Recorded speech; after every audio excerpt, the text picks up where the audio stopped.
Assalamualaikum warahmatullahi wabarakatuh. Kondisi pendidikan kembali menjadi sorotan publik setelah pernyataan dari Menteri Keuangan yaitu Ibu Sri Mulyani mengenai guru yang dianggap sebagai beban negara.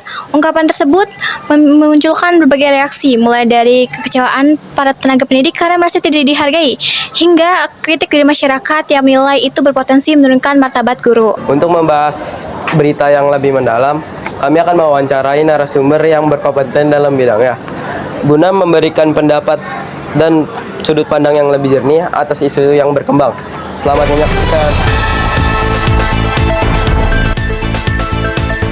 Assalamualaikum warahmatullahi wabarakatuh. Perkenalkan, nama saya Kiza Nuraini Putri Setiawan dan rekan saya Cinta Maharani. Di sini kita akan mewawancarai tentang isu guru dianggap sebagai beban negara oleh Menteri Keuangan Sri Mulyani. Dan di sini kita akan menanyakan tanggapan kepada salah satu siswa SMA Negeri 6 Tambun Selatan. Sebelumnya perkenalkan diri Anda terlebih dahulu. Perkenalkan, nama saya Husni, saya dari kelas 11I. Lanjut ke pertanyaan pertama. Apa yang kamu pahami dari pernyataan Sri Mulyani bahwa guru adalah beban negara? Jadi sebenarnya ini juga belum tahu kepastiannya tentang berita ini. Banyak yang bilang juga ini tuh defect, yang alias tuh bohong, hoax. Tapi kalau misalnya ini suatu hal yang benar, itu berarti Sri Mulyani itu beranggapan bahwa beban negara tuh yang paling kerasa itu ya dari guru. Selanjutnya, mengapa menurutmu guru bisa dianggap sebagai beban oleh negara? Mungkin karena di negara kita banyak yang menjadi seorang guru yang dimana tuh jadinya upah atau hasil gajinya itu banyak kan digaji oleh negara, yang dimana tuh pengeluaran negara jadi semakin banyak itu cuman untuk para guru ini. Jadi kemungkinan karena jadi beban negara, kemungkinan karena hal itu, uang. Lalu bagaimana perasaanmu sebagai siswa jika guru dianggap sebagai beban oleh pemerintah? Jujur, saya sebagai siswa yang dimana itu yang dimana diwajibkan buat sama negara tuh 12 tahun berpendidikan. Ya sudah pasti sedih, kecewa, karena kenapa loh?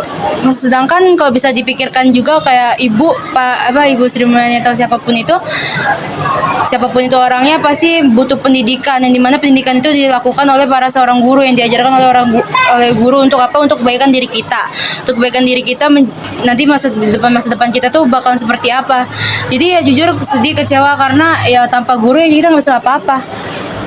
Oke, siapa yang seharusnya bertanggung jawab membantu meringankan beban guru? Yang bisa membantu itu ya bisa dari kitanya juga, yang dimana kita tetap menjadi pelajar yang baik, nggak pernah melakukan suatu kesalahan atau melanggar aturan-aturan yang telah dibuat oleh sekolah. Terus juga menghormati para guru, bukan cuma guru dong sih, buat semuanya gitu. Untuk menghormati atau sopan santun itu paling utama. Jadi harus dijaga supaya diri kita terawat menjadi lebih baik, dan orang lain juga bisa di sekeliling kita tuh menjadi lebih baik juga karena sikap kita yang baik juga. Selanjutnya, apa yang bisa kamu lakukan sebagai siswa untuk mendukung guru agar tidak menjadi beban negara? Ya itu yang sama seperti tadi, itu caranya ya kita sebagai pelajar itu harus belajar dengan baik, menghargai guru, juga menghormati para guru tanpa menghina atau memperkecil hatinya dia. Juga ya sebisa mungkin ya kita harus menjaga tutur kata, karena ya pada dasarnya ilmu yang guru berikan kepada kita ya itu emang sangat bermanfaat buat kita di masa depan. Emang banyak guru yang mungkin menurut kalian bikin kesel atau apa, tapi ya percayalah, guru bikin kesel buat kita tuh ya buat kebaikan kita sendiri. Terima kasih kepada Husni sudah meluangkan waktunya untuk diwawancarai. Sekian dari kami. Wassalamualaikum warahmatullahi wabarakatuh. Halo semuanya, dengan saya Muhammad Ahdan di sini. Al Raja Biriski Anwar. Dan saya akan mewawancarai dengan Bapak siapa? Alif. Oke, langsung saja kita mulai. Yang pertama, Pak, apa maksud dari ungkapan Sri Mulyani bahwa guru adalah beban negara? Mereka tidak tahu bahwa guru tugasnya sangat berat. Oke. Yang kedua, mengapa Sri Mulyani menyebut guru sebagai beban negara dalam konteks pendidikan? Karena tidak memahami tentang bidang pendidikan. Yang ketiga, bagaimana peran guru dalam pembangunan bangsa meskipun disebut sebagai beban negara? Sangat baik dan sangat positif. Oke. Yang keempat, siapa yang sebaiknya bertanggung jawab dalam mengurangi beban guru bagi negara? Pemerintah yang sering melakukan kegiatan yang tidak bermanfaat.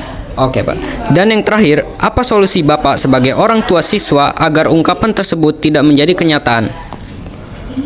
Fasilitas guru, siswa, dan tenaga pendidikan harus dipikirkan dan sesuai dengan voksi masing-masing. Oke, terima kasih ya, Pak. Assalamualaikum warahmatullahi wabarakatuh.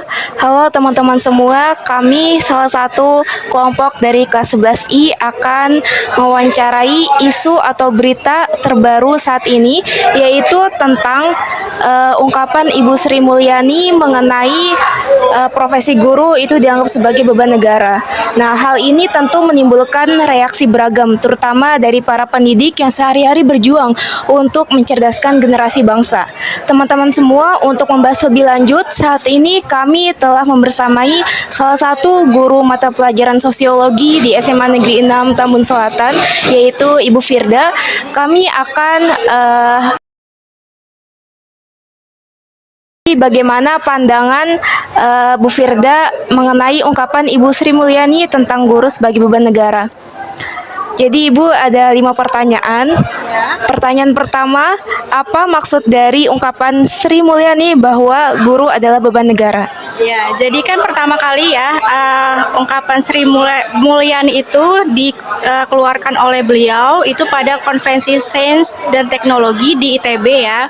Nah, dia menjelaskan ya pada saat itu bahwa tunjangan-tunjangan guru ya dan dosen saat itu ya akan menjadi suatu kelayakan bagi guru dan dosen itu agar hidupnya itu sejahtera ya. Makanya dia menjelaskan bahwa itu akan menimbulkan lagi dampaknya yang akan membebani suatu negara tersebut ya.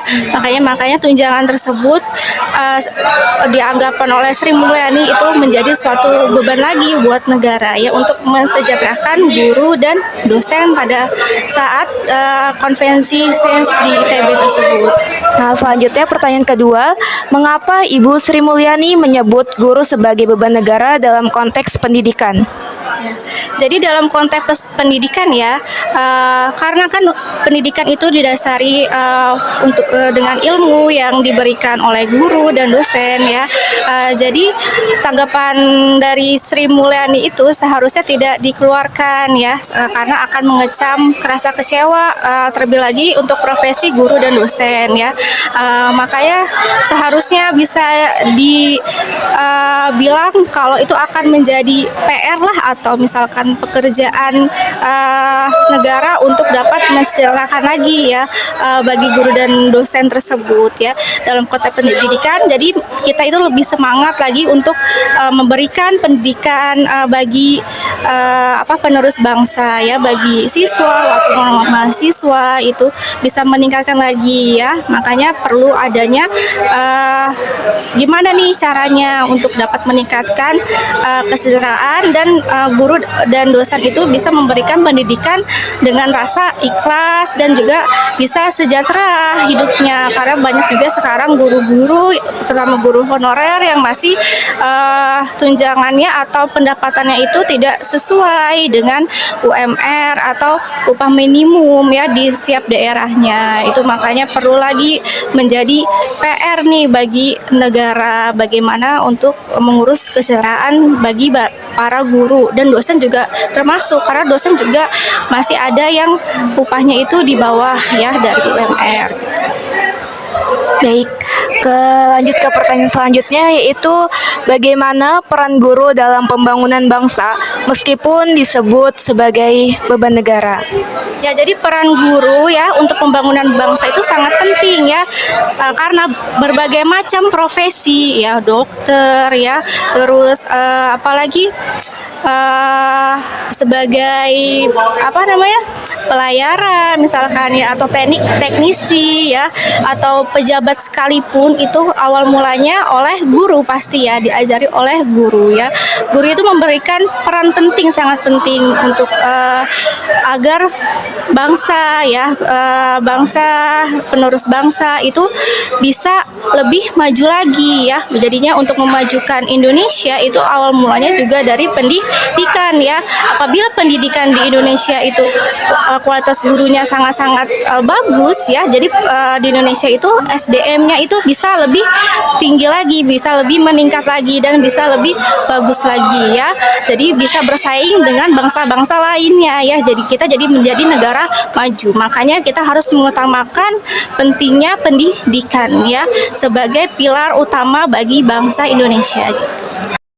Pertanyaan keempat, siapa yang sebaiknya bertanggung jawab dalam mengurangi beban guru bagi negara? Ya, siapa yang menjadi ini ya bertanggung jawab ya? Selain pemerintah ya, masyarakat juga harus mengetahui ya guru itu tugasnya seperti apa ya, terus bebannya itu seperti apa ya. Kita tidak hanya mengurusi masalah akademik aja ya atau masalah ilmu aja, tapi kita juga perlu karakter ya bagi siswanya ya. Jadi pendidikan karakter itu perlu ditanamkan ya. Nah, gimana caranya supaya mengurangi beban tersebut ya di rumah ya, untuk orang tua ya, untuk masyarakat sekitar, lingkungan, itu juga harus menumbuhkan karakter-karakter yang bagus dari awal mula dari keluarga ini. Nah, terus dari masyarakat juga harus bagus ya, agar kita juga pas sekolah bisa mendidik karakter yang lebih lagi ya, lebih mumpuni, lebih memiliki potensi karakter yang bagus, yang baik akhlaknya ya, yang mengutamakan nilai-nilai ya dalam suatu penerus bangsa ini ya, siswa-siswa ini ya. Jadi perlu adanya dari pemerintah, dari masyarakat sekitar, dari orang tua ya, itu perlu membantu, saling membantu udah untuk dapat mengurangi beban guru ya. Jadi tidak hanya negara aja ya yang harus dibebankan ya untuk mendidik karakter pembelajaran ya itu, tapi juga orang tua, masyarakat ya. Nah, jadi guru itu bebannya berkurang, terutama juga negara juga bisa berkurang kalau apabila kita saling bergotong royong gitu, dalam pendidikan. Oke, pertanyaan terakhir untuk Bu Firda. Apa solusi Ibu sebagai guru agar ungkapan dari Ibu Sri Mulyani tersebut tidak menjadi kenyataan? Jadi solusi bagi ibu ya, karena apa yang sudah diucapkan pasti kan ada dampaknya ya. Solusi bagi ibu agar para pejabat-pejabat negara, para menteri ya, terutama Menteri Pendidikan juga ya harus lebih lagi memperhatikan guru ya. Jadi bukan hanya membebani suatu negara, tapi juga bisa mendidik suatu negara agar dapat lebih maju ya. Jadi jangan asal berbicara. Jadi saat berbicara itu perlu dipikirkan akan berdampak seperti apa ya, dan maknanya itu harus dijelaskan lebih detail seperti apa ya, agar tidak terjadi salah paham ya.